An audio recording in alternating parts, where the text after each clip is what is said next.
this is, I think, the moment that people have been waiting the most, which is the moment where we can hear from Ira. There is in the program, you can read concluding remarks, which is a quite sober title that we agreed we could use. And so this is the moment of the concluding remarks from Ira. Ira, please, would you like to take the floor? I'm ready, but I need to, I actually have some slides. Yes, you can share your screen. So I need to be made co-host, I think. No, you don't need to be made co-host. Just share the screen. Yeah. Oh, you ready? Yep. Yeah. Okay. Can people see that? Yeah, perhaps you can go to the presentation mode, modality, presentation view. I mean, to be honest, I had prepared something a few days ago, even a week ago, and Richard Ira, basically gave that talk. put it in the presentation. So I had to start from scratch. Ira, use the presentation mode.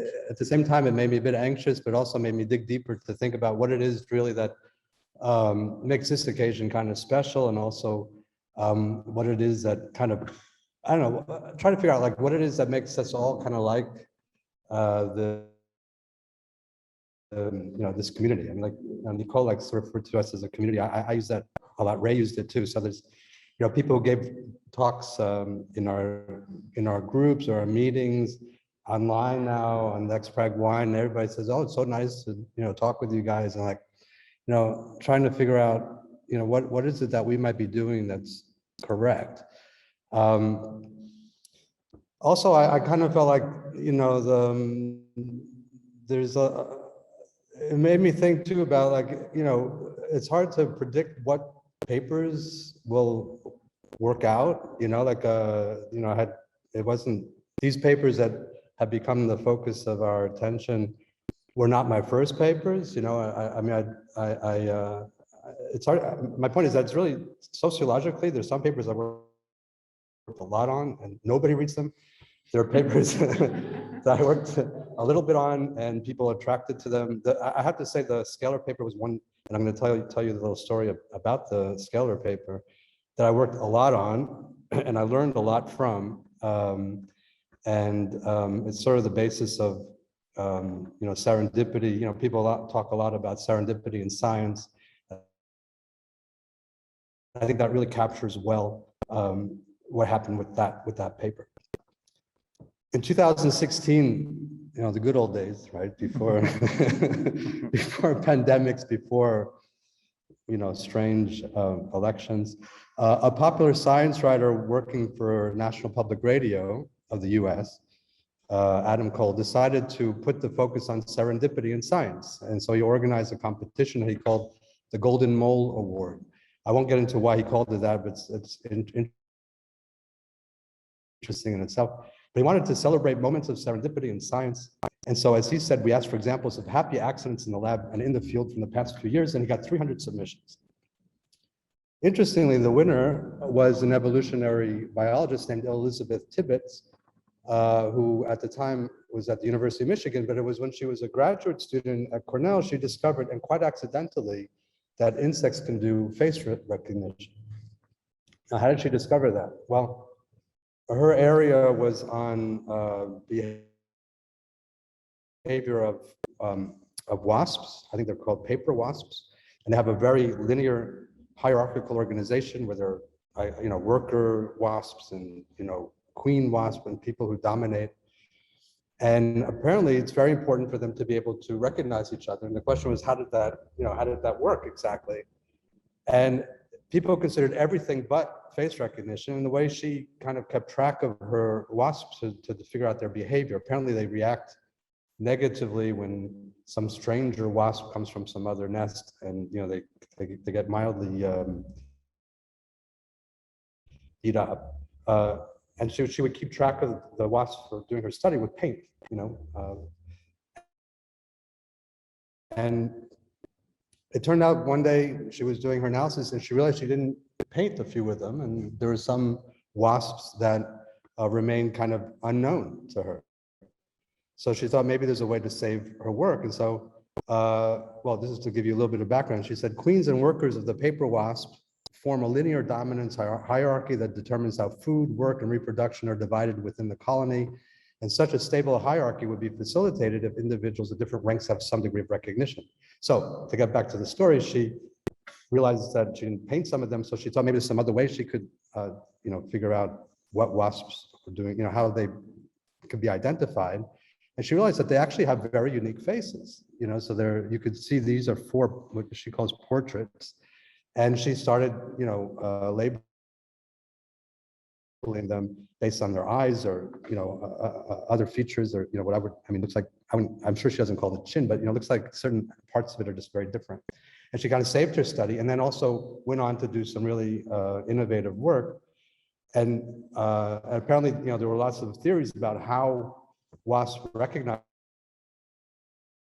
each other, but the going assumption was that they don't do face recognition, right? Because we don't with insects, right? So, but this was, this turned the field around, and she went on to win this little competition. I mean, I wanted to see whether this happened again and again, but this was like a one-shot deal in 2016. And so I wanted, and actually when he introduced the article talking about that, he wrote, this is the opening line, author Isaac Asimov once wrote, the most exciting phrase to hear in science, the one that heralds new discoveries, is not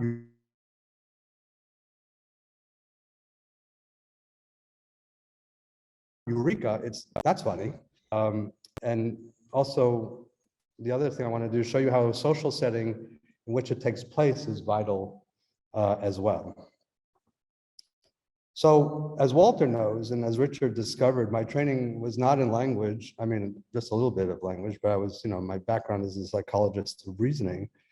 And for those of you who don't know that area, it's a very particular area of psychology because it's ostensibly an experimental area, but it's highly theoretical. And its driving perennial question is, are we rational? And there's no shortage of theories. So, what I've shown you on the screen here is the way I've presented it when I've taught classes on reasoning. And, the way to kind of get a sense of that area, at least, this is going back to 1990s, I should say it's changed quite a bit, is to imagine like a kind of parliament. There are people on the left, people on the right. I put the mental, maybe this is just because it's satisfying to me, but I put the mental logic group on the left because they argue that logical reasoning is innate, that we're born with certain capacities to do logical reasoning. And the way this would be tested was to say, well, we're born with modus ponens, we're born with disjunction elimination, and that these things should be kind of natural. At one time it was called natural logic, it became known as mental logic, and there's some very prominent people attached to that account. And one of them was Marty Brain, who was my advisor, but Lance Rips was also known as one, and then there was Dan Ascherson. On the other end are people who do heuristics and biases, who just don't care about logic. All they care about is pointing out how bad we are at doing things and how biased we are. That was affiliated with a group by Jonathan Evans, who was probably, well, let me get to that. But in the middle is mental models. And mental models was a group that that Walter was affiliated with. And it was kind of agnostic about the role that logic played in reasoning. But what it did have was a very sophisticated system of saying how we represent logical expressions. And to its advantage, it talked not only about propositional logic, it talked about quantifiers, it talked about a whole load of things, relational reasoning, and much else. And to this day, people use mental models in psychology and cognitive science pretty routinely. So in that way, mental models was much more successful than we ever were. And I point out, I compare mental logic and mental models because in the old days, that's all we cared about, because this field was incredibly pugilistic. There were people like just very nasty to each other. So, you know, it wasn't even about doing science so much, but like having kind of a visceral reaction to somebody because they came from another camp. This was my introduction to science, basically, to psychology. Seeing, you know, not Marty so much, but my other advisor, David O'Brien, get really upset because Mental Models wrote a paper that critiqued mental, you know, dared to critique mental logic. Now, and it wasn't reserved just to mental logic and mental models. It was true for the other fields. Like, you know, I actually, oh, sorry, let me just go on. Just to show you, you know, the kind of titles that came up, you know, so you have, you know, propositional reasoning by mental models, simple to refute in principle and in practice. You know, Luca Bonatti had a, you know, question propositional reasoning by mental models. And then, you know, here you see Walter, you know, defending their position. I mean, this was going on, it was back and forth. This is the way it was, but, and I should point out that it wasn't only between those two groups, so that was probably the most heated. It'd be true even between, let's say, pragmatic reasoning schemas, which is Cheng and Holyoake, versus people like Cosmides. In fact, you know, my thesis was like an argument against pragmatic reasoning, because I was interested always in pragmatics. So I went, you know, I wanted to investigate pragmatic reasoning schemas, and the only thing that my advisors would kind of encourage me to do was like to take it apart, you know, like to break it, to try to break it down. In fact, I mean, their idea of pragmatic reasoning schemas has nothing to do with Grice, so I don't feel bad about that today, but I felt bad about it enough that I contacted Keith Holyoake, who's one of the originators of pragmatic reasoning schemas, asked me to review a paper, and when I returned the paper, I also said, you know, by the way, I'm really sorry about, you know, the way I handled. He said, oh, no problem. He said, but it's nothing like compared to the Cosmides crowd. You know, like, it was like constantly like that. By the way, you know, the field has evolved a lot, and as you know, Dan and Hugo Mercier have a, you know, a beautiful theory about reasoning viewed as a kind of social activity. It's a brilliant book, and I think they're trying to address, you know, the current state of the reasoning literature, which has actually been dominated lately more by the heuristics and biases account. You know, so there are like dual processes, the kinds of things that Wim de Nys likes to do, and that Walter does to some extent. In any case, I bring up Dan and Hugo's book for another reason, which is that when I graduated, it was like with a genuine interest in pragmatics, and I was trying to do two things when I left, aside from trying to get a permanent position. One was I wanted to develop an original paradigm to compare mental logic and mental models to advance the field of reasoning, and also at the same time try to bring some civility to the debate, because it was just too much. I mean, I felt like, you know, it wasn't good for any of us to be. I mean, I'm not innately built to be constantly in a state of fighting. So it was, you know, I thought it'd be helpful for the field if we try to like maybe change the topic, you know, find some other paradigm that we can talk about, because it's mostly about propositional reasoning. And that's what led initially to the modal reasoning paradigm that was in the scalar paper. And, you know, for those of you who, you know, might be more aficionados about this literature, you'll notice that the first paper that came out, you know, that preceded the 2001 paper came out in 1996. It was on epistemic modals. That's because I had, I mean, I don't want to get into too much detail, but, you know, I had proposed to do this, to go to Paris, but I was only in Paris for 6 months, and then I went back to the States, to Minnesota, where I actually ran the study. So by 1994, I had all the data that eventually came out in the 2001 paper, but I was aware in that paradigm that I had set up that, you know, I wanted to be complete. I wanted to have, you know, all 4 types of modal statements. So there's like a, you know, necessity, there's non-necessity, there's possibility, there's impossibility. But I didn't include the under-informative one, right? So if you remember, you know, if you have a case like this, there's a parrot in one box, a parrot and a bear in the other box. The question is like, you know, if you're given a question like there might be a parrot in the box, that's the underinformative item.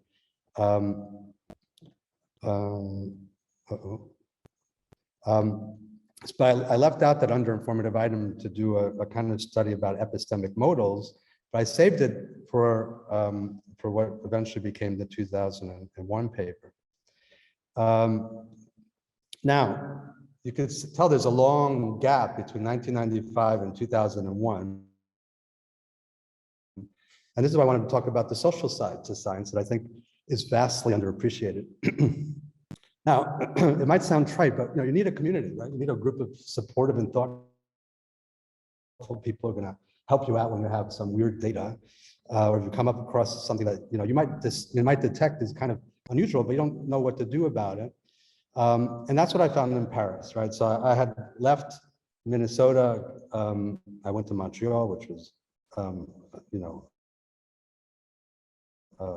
for another postdoc. But in '95, Dan invited me to come back, and essentially to set up a reasoning lab. You know, the design was to do, you know, all the folks in Paris were interested in reasoning, but of course there was a pragmatic component to it. And so let me tell you about how, you know, the social side worked and how, you know, the reasoning group, you know, incorporating pragmatics became sort of the home to do experimental pragmatics. So the first person I met was Guy Polizet, who I'd met in 1988 because I did a kind of a gap year between my master's and my PhD, and I had one address in my pocket. It was Guy's, and that came from David O'Brien, who I mentioned earlier, and we did actually a study on Kahneman and Tversky's Linda problem. And at the end of that year, I met Dan. I mean, it was through Guy. Guy introduced me to Dan. You know, Dan characteristically, you know, in his charming way said, "Oh, why didn't you tell me you were here?" Like as if, you know, he should care about some master's student who was spending a gap year teaching English. But he was very nice, and he said, "Oh, you should come back." And he suggested I do what's called a FICEN, but that was going to be, you know, 4 years later. I did go back, you know, so I told you the story about I was supposed to do that modal study, but I saved it for later. But that eventually led to his idea of forming what we call the GRICE. The GRICE is for Groupe de Recherche sur l'Inférence et Compréhension Alimentaire. And the idea was to bring, you know, pragmatics to reasoning. And of course, you know, I think it was around that time that the postscript, you know, the new edition of Relevance had come out, and Deirdre was spending time in Paris, and so, you know, it was obviously going to have, you know, a more linguistic perspective from time to time, and it was great for me because Deirdre generously would give me basically private tuition over lunch sometimes around CREA about, you know, about pragmatics. And that's when I think my education in pragmatics really began.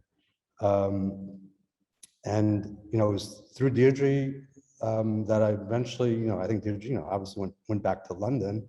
And, you know, she had me come over, I remember one time for one of their reading groups.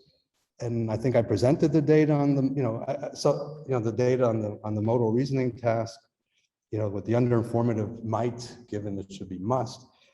And it was there that I talked about it, and I know Richard, and I'm pretty sure Robin was there too. And it was there that I realized that I have a lot to learn. I mean, that the level of conversation that they had in that meeting was like above my pay grade. And I realized I had a lot of work to do, but I was, you know, I was ready to do it. And I, you know, I was still shopping around these data. Oops, is that me?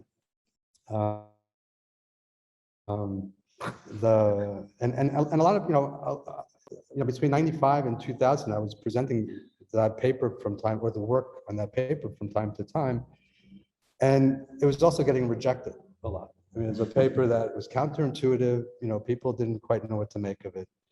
And maybe my arguments weren't so strong. But after a few years, I was able to present a more kind of pragmatic perspective. And you'll notice, for those of you who read it carefully, like Walter did and described the other day, it's really a reasoning paper. The opening is about, if you're in a reasoning experiment, you're an interlocutor, et cetera, et cetera. The arguments about it not, about implicatures not being present was from a reasoning perspective. And I was really trying to convince the reasoning community, if you will, that, pragmatics is worthwhile pursuing.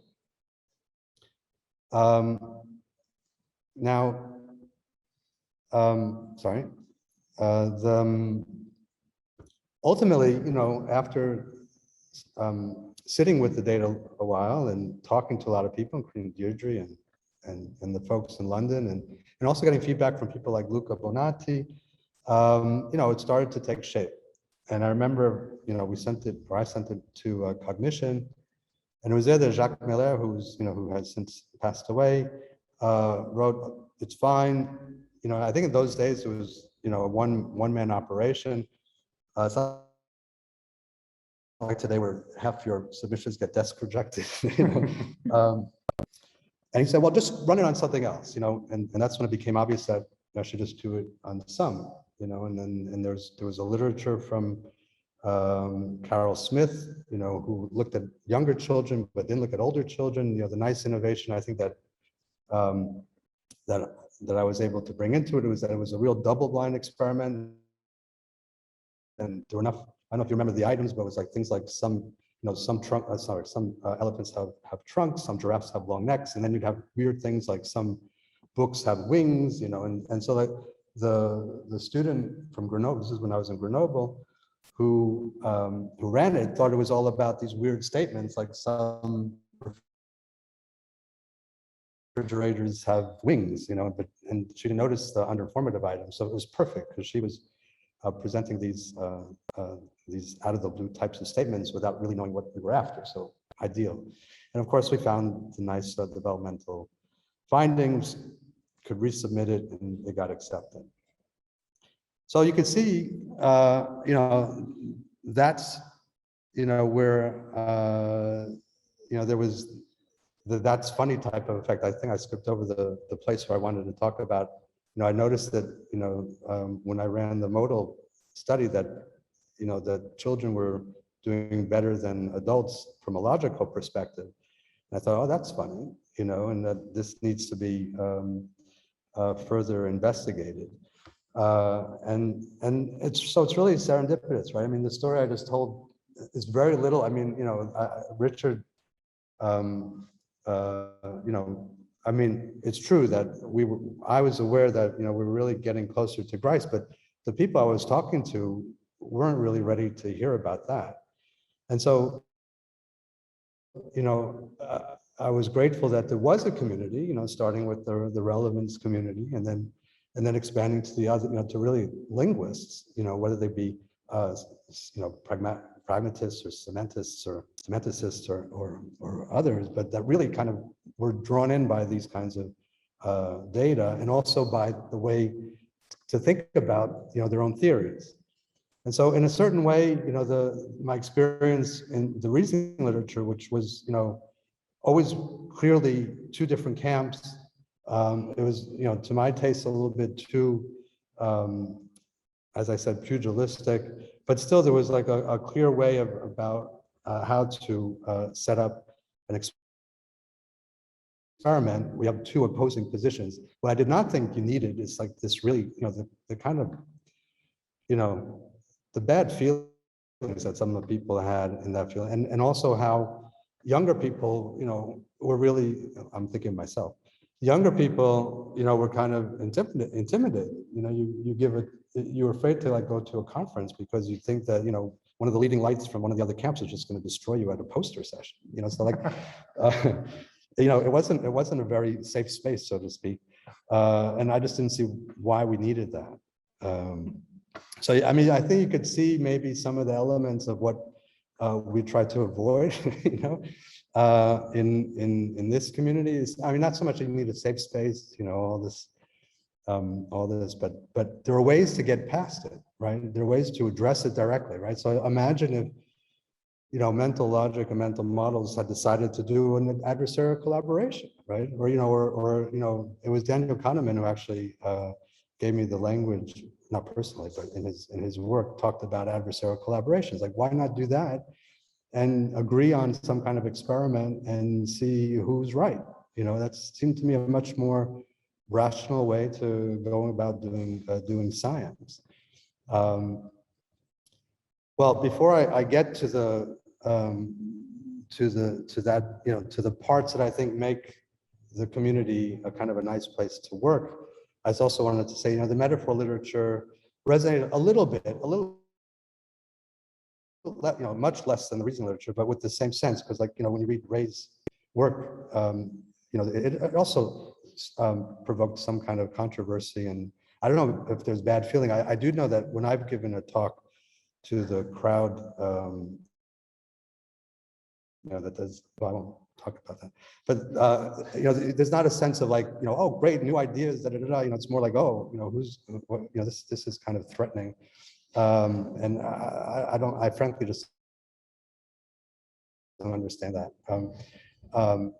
But as Ray said, you know, people study metaphors, sometimes it seems like an overwhelming experience. Contemporary scholars wishing to understand something about how metaphors created, understood, and applied often find their heads spinning. You know, and you know, he even, you know, titled one of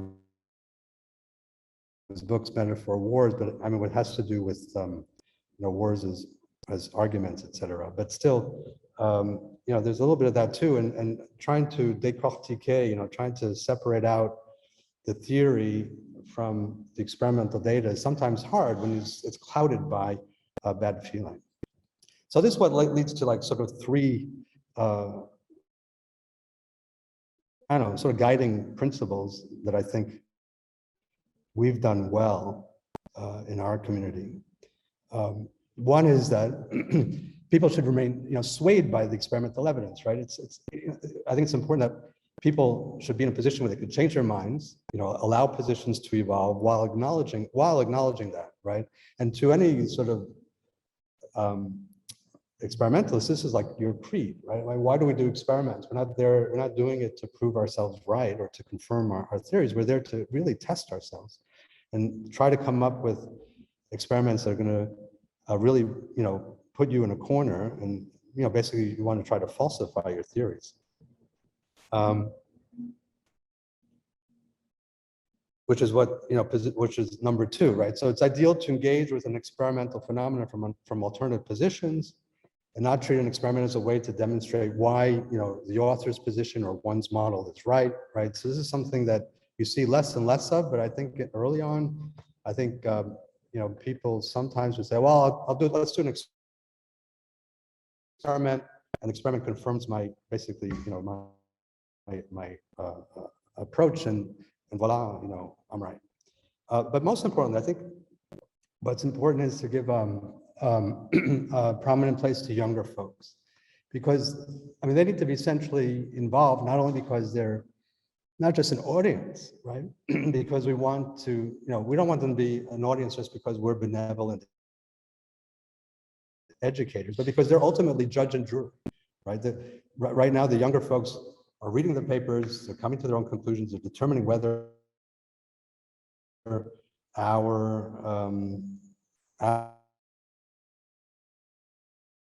they draw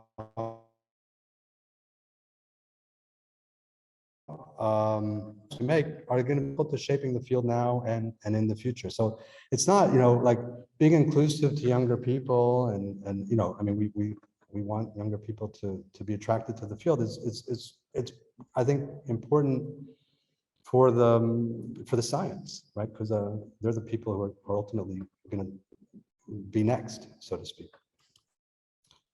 So this is where I wanted to just, I'm sorry. All right, I was going to say that, you know, the first two, you know, so keep with those kind of three guiding principles. I'd say the first two have been pretty, I think we've been pretty successful. The first, but I feel like we can agree that we've succeeded with the third. I feel good about that. Okay, I want to turn to the part where, okay, I'm going to try to get through this. And I just want to say I've been really touched these last 2 days. In fact, since it was announced in July, and a lot of people to thank, which I'm going to do now on behalf of everyone who works in experimental pragmatics. And it's not just for me. So first off, we should thank Valentina and Filippo who brought this event to fruition. From what I understand, and we later heard, there was a lot of teamwork and discussion across countries that made this event happen. And I would A, love to hear more about that, frankly, and B, thank all of you who participated in that discussion. And whatever that story might be, I think the international teamwork that has emerged and through science, which includes a genuine sense of community, is really exceptional here. And it's also made me, and I suppose others, nostalgic, which is actually a bit too easy for me. In that nostalgia, I think of the people who set the stage for what we're celebrating today. Well, let me say, Richard did an outstanding job of describing the evolution and the contemporary form of experimental pragmatics. But as you know, there are many, mostly psychologists, who are interested in these sorts of topics before. I was glad when Ray said, well, I've been doing this 47 years, and it's true also for Herb Clark and Sam Glucksberg, who are each at the, at that very first workshop in Lyon that Dan and I put together in 2000, and then ended up being the cornerstone to the book that we edited. And some of the other people who were there included Rachel Giora and Anna Habul, Aidan Feeney, Shauna Coulson, Robin was there, Tony Sanford, and Deirdre was there. So as I pointed out, Dan also introduced me to the relevance community,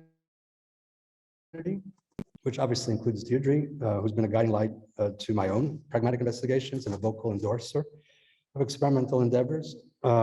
It's no surprise that many of the people who were first most enthusiastic about experimental pragmatics came from UCL, came from UCL, they came through UCL, or they ended up there. So, Richard and Robin and Billy Clark were always very supportive and enthusiastic about pursuing experimental work, if not doing it themselves. Nausicaa, as we now know, well, everyone probably knows, she was my first PhD student with Dan, ended up there. Diana, who did her postdoc with me, came from there. Paolo Rubio, who's a prominent member, came through UCL. And Richard too has been, a main facilitator of experimental pragmatics. He's a reference for the ELM group, Elements of Linguistic Meaning group in the US. And in general, a real partner when it came time to submit proposals either to the European Science Foundation. For example, we set up the Euro XPRAG network. We came close to getting a synergy grant together. He was really critical to that. He's probably actually the only person who really worked closely with me on that. It was he, along with Napoleon, who established the format for the now biennial XPRAG conferences. And Napoleon too has been fundamental to making experimental pragmatics a thing. I'm still tickled when I see Napoleon's email signature, which is Professor of Experimental Pragmatics. And it's also important to recognize that the success of experimental pragmatics comes from there being a congenial push and pull from competing accounts. Those who advocate for a grammatical approach, especially, and who politely minimize the role of pragmatics, have been particularly motivating. So Gennaro Caracchia and Teresa Guasti, to name two, who are keen on experimentation, have been crucial to the enterprise too. And it's from that general theoretical framework that we have people like Uli Sauerland, who, aside from developing mathematically explicit models of scalars and other phenomena, has a real talent for thinking big through grants. It was his invitation to me to be part of an international COST project. COST is for Cooperation in Science and Technology, where they were trying to, it was called the Action A33, which was titled Discover Methods That Can Be Used for Diagnosing Language Problems in Children in All European Languages. And it was being part of that that planted the seed of an idea to do something European-wide for experimental pragmatics. And of course, having Bart Gertz as an early endorser of experimental pragmatics, gives you kind of confidence that, more confidence that you're on the right track, having somebody who's a solid scholar coming from yet another area is always important.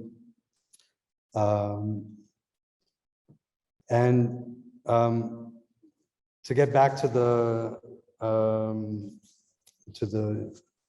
XPRAGs, different XPRAGs, that it's after the success of the Euro XPRAG group, which had, involved a number of different countries, we saw sort of the spawning of other groups, right? So after the Euro XPRAG grant was done, which lasted 5 or 6 years, covered travel, collaborative work, and mostly for junior folks, it led to more independent country by country projects. So now that's why we now have XPRAG.de.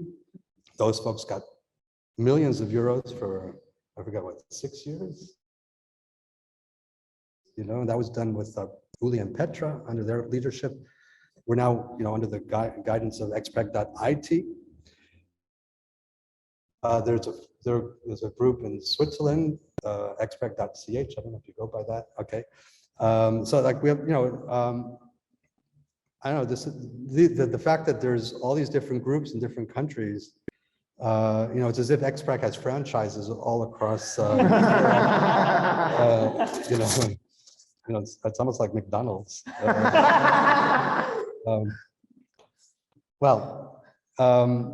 To get back, we're all in Genoa and having a good time. Petra asked, like, what's the secret party? There's no real secret party. It's just a party. I think we're all very happy to have the opportunity to feel like, the plague is behind us, but it might not be, but at least temporarily. And for many of us, it's the first time in roughly 2 years that we've been able to see one another in person. I mean, a lot of people I was seeing, keeping my sanity through Zoom. I think of Camilo and Diana. I mean, I could go through the whole list, Valentina. I mean, people that we just talked and it kind of kept us sane. Let me just say who's here. So, we have Nicole Gottsner,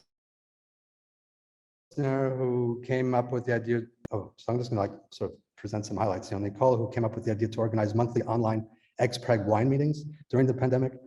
She's here with her team from Potsdam. Camilo Rodriguez Ronderos is here from Oslo. Nicolas Petit, my student from Lyon.